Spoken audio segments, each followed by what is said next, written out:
Next paper in this semester is probability theory. Probability theory, there are 4 units again in this probability theory. Probability theory. There are again 4 units in this probability theory. In the first unit, we should have some terminologies. Okay, what do you understand by the probability? First of all, probability क्या है? The probability is nothing but it is a possibility. What is the possibility of happening of an event? You can say that probability is nothing but its aim is to provide a measure of uncertainty. हम कह सकते हैं कि there is a chance that the particular student stood first may come first in the class. It may probability it may rain today. Whatever assumptions you can make. So what is the probability of that? What is the probability of the occurrence of that particular event? Yes, so you should know about the definition of this probability. The probability, you should know one thing more about this probability, that the sum of all the possible whatever assumptions, whatever outcomes you count, the sum adds up to 1. Means probability of happening that event plus probability of not happening that event should be equal to 1. आप कह रहे हो कि आज इसका chance है कि ये इवेंट अकर करेगी, ठीक है या नहीं है, like tossing of a coin. Means आपने टॉस किया कॉइन को, द पॉसिबिलिटी और the probability that head will come और the tail will come. What is the probability of that? So the probability of occurrence of the head and probability of non-occurrence of the head is equal to 1. Okay, so tossing of a coin is the best example of this. So anything you can count is this. So some basic terminologies you should know about this. The first of all, the first terminology is random experiment. What is random experiment? Now, before going to this random experiment, you should know about an experiment. What is experiment? When we conduct a trial to obtain some statistical information, it is called an experiment. Whenever we conduct a trial to obtain some statistical information, that is called an experiment. Ab tossing of a coin, that is an experiment. Okay? It may have the 2 possible outcomes, head or tail. So you should know about the definition of the outcome.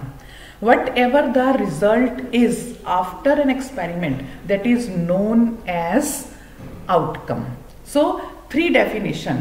What is an experiment? What is an outcome? What is an event? Now event क्या है? Conducting an experiment of tossing a coin and to see the result, whether head will come or the tail. This is an event. So experiment जो है वो rapidly भी हो सकता है, बार बार conduct करके भी हम कर सकते हैं, once भी हो सकता है. So when we want to have some statistical measures after conducting, means a trial once, twice, thrice, that is known as an experiment. Okay, so you should know these terminology. Experiment. Now what is random experiment? This word random has an important meaning for it. What is this random experiment? When we conduct the experiment rapidly, once, twice, thrice, and we are seeing that we are giving equal chance of every unit to be included in the sample, that is known as a random. अगर हम बार बार एक experiment को कर रहे हैं, एक particular result पर आने के लिए रिपीटली कर रहे हैं और हमारे इवेंट पे उसका फर्क नहीं पड़ रहा, क्योंकि हम जो है उसे बार इसलिए कंडक्ट कर रहे हैं और एक बार भी इसलिए कंडक्ट कर रहे हैं कि हर यूनिट को इक्वल चांस दिया जाए. That word is known as random. So you should know about the definition of this random experiment. Next है इवेंट. मैंने आपको बताया इवेंट क्या है. The possible outcomes of a trial. Whatever the possible outcomes of a trial are, possible outcomes of a trial क्या हैं, उसको हम बोलेंगे इवेंट्स। जैसे अभी हमने कहा, आपने किसी को भी कह दिया कि हेड या टेल आना है, ठीक है। The possible outcomes of a trial और experiment are called the event. If a coin is tossed the outcomes are head और टेल, ठीक है। तो हमारी ये इवेंट की डेफिनेशन, एक्सपेरिमेंट की डेफिनेशन और आउटकम की डेफिनेशन आपको जरूर पता होनी चाहिए कि क्या है। Next important is exhaustive events, ठीक है। Exhaustive, EXHAU, exhaustive events, EXHAU, exhaustive events. Exhaustive events क्या है, ठीक है। ये इंपॉर्टेंट इंफॉर्मेशन, इंपॉर्टेंट डेफिनेशंस है। Exhaustive events, the total number of possible outcomes of a trial. Now we are conducting a trial कह लो, एक्सपेरिमेंट कह लो, we are conducting experiment or a trial, the total number of possible outcomes are called exhaustive events। सारी जितनी possibility हैं वो सब अगर आप काउंट करते हो तो उनको हम क्या कहेंगे, एग्जॉस्टिव इवेंट्स। अभी मैंने इवेंट्स क्या कही, the outcomes of a trial, जो आउटकम्स है एक ट्रायल की, जैसे मैंने कहा हेड आने की और टेल आने की, ये क्या है, इवेंट्स। तो एग्जॉस्टिव इवेंट्स क्या, टोटल नंबर ऑफ इवेंट्स, ठीक है, किसकी, possible total number of outcomes of a trial और an experiment is called exhaustive events, ठीक है। If the possible outcomes of experiment are not taken into consideration then such events are called, मतलब if such events are not called the exhaustive events. जैसे अब आप बताओ, अगर हम एक डाई को थ्रो करते हैं, in tossing of a die the set of possible outcomes क्या हो सकते हैं, डाई को थ्रो करने के पॉसिबल आउटकम्स क्या हो सकते हैं, either 1 will occur after tossing a dice, 2 will occur, 3 will occur, 4 will occur, 5 will occur, 6 faces होते हैं उसके। तो आपकी जो है कितनी एग्जॉस्टिव इवेंट्स हुई, 6, ठीक है। In tossing of a coin क्या हुई, 2 एग्जॉस्टिव इवेंट्स हुई। In tossing of tossing, in case of tossing of 2 die, 2 die को करने की कितनी हुई, अब आप इसके कॉम्बिनेशन बनाओगे, एक डाई पे 1 आ रहा है, दूसरी डाई पे 2, एक डाई पे 2 आ रहा है, दूसरी डाई पे 3, तो total number of possible cases अगर आप बना के देखोगे तो उस केस में क्या बनेंगे, अगर हम की बात कर रहे हैं total number of possible cases in case of tossing of a die, क्या आएंगे, 1 1 1 2, मीन्स पहली डाई पे 1 आ रहा है, दूसरी पे 1 आ रहा है, पहली पे 1 आ रहा है, दूसरी पे 2 आ रहा है, पहली पे 1, दूसरी पे 3, पहली पे 1, दूसरे पे 4, पहली पे 1, दूसरे पे 5, पहली पे 1, दूसरे पे 6, 1 2 3 4 5 6। इसी तरह से आप चलो, पहली पे 1 आ रहा, पहली पे 2 आ रहा है, दूसरी पे 1, पहली पे 2, दूसरी पे 2, पहली पे 2, दूसरी पे 3, पहली पे 2, दूसरी पे 4, पहली पे 2, दूसरी पे, एंड सो ऑन। अगर आप चलेंगे तो 6,1 6,2 एंड दिस, तो ये आपके पास टोटल 36 एग्जॉस्टिव इवेंट्स बनेंगी। Okay, so exhaustive events are nothing but the total number of possible outcomes of a trial और एक्सपेरिमेंट। नेक्स्ट है equally likely events. What do you understand by equally likely events? Equally likely events,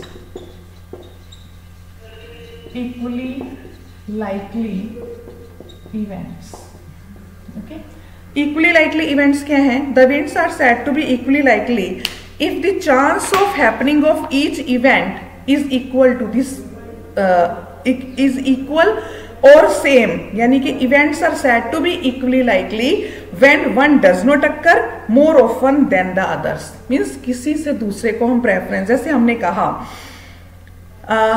tossing of a coin ही ले लो, head के आने के भी उतने ही chances हैं और टेल के आने के भी उतने ही चांसेस हैं, हेड भी आ सकता है, टेल भी आ सकता है। Equally likely events means chance of happening of each event is equal, ठीक है। और डाई को हम करते हैं तो हमने देखना पड़ेगा, कोई भी फेस आ सकता है, 2 डाई को करो, किसी पे 1, किसी, मतलब आपके पास इक्वल चांसेस हैं दोनों के अकरेंस के, those are called equally likely events. Equally likely events. The next is mutually exclusive events. Mutually exclusive events. Mutually exclusive events.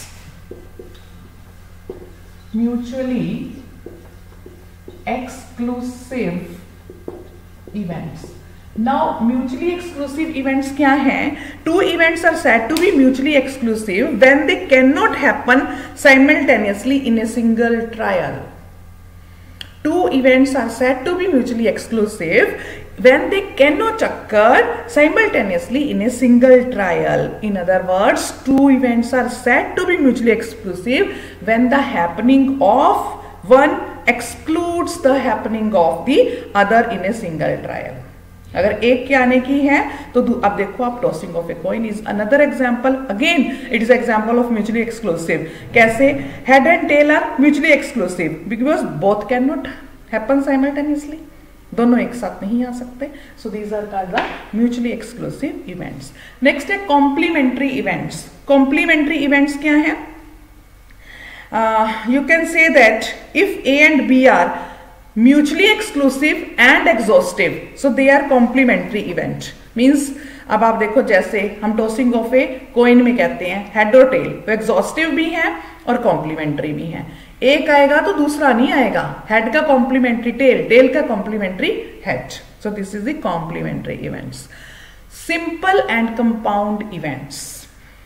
Simple क्या है? You can say that simple events में क्या है? Probability of happening or not happening of single event. ठीक है, यानी कि अगर आप दो कॉइन को टॉस कर रहे हो simultaneously, we shall be finding the probability of getting two heads, then we are dealing with the means दो probability of happening the two. Means आपके पास जो है एक आ रहा है दूसरे पे नहीं आ रहा है, वो सिंपल है. बट अगर दोनों पे सेम आ रहा है that is a compound event. मैंने क्या कहा? In case of simple events we consider the probability of happening और not happening of single event. होने की और ना होने की, वो सिंपल है. पर अगर दोनों पे सेम आ रहा है that is compound event. Okay. Independent events. Two events are said to be independent if the occurrence of one does not affect and is not affected by the occurrence of the other. अगर एक के occurrence की जो है event जो है दूसरे के अकरेंस को से कोई इफेक्टेड नहीं है, वो इंडिपेंडेंट है, एक दूसरे से उन्हें कोई मतलब नहीं है. डिपेंडेंट इवेंट्स क्या है? when the occurrence of one does affect the probability of occurrence of the other event, that is dependent. ठीक है, तो ये हमारे पास कुछ टर्मिनोलॉजीज थी जो बहुत इंपॉर्टेंट है और एग्जाम में पूछी जाती हैं. तो इस लेक्चर में से आपने स्टार्ट करनी है प्रोबेबिलिटी थ्योरी, जिसमें आपको पता होना चाहिए व्हाट इज प्रोबेबिलिटी. ठीक है, प्रोबेबिलिटी क्या है, what is experiment, what is random experiment, what is an event, what is an outcome. ठीक है, what are exhaustive events, what are equally likely events, what are mutually exclusive events, what are complementary events, what are independent events, what are dependent events, what are simple and compound events. इन सब की definition with examples आपको आने हैं सबसे पहले lecture में, उसके बाद हम इसके आगे करेंगे.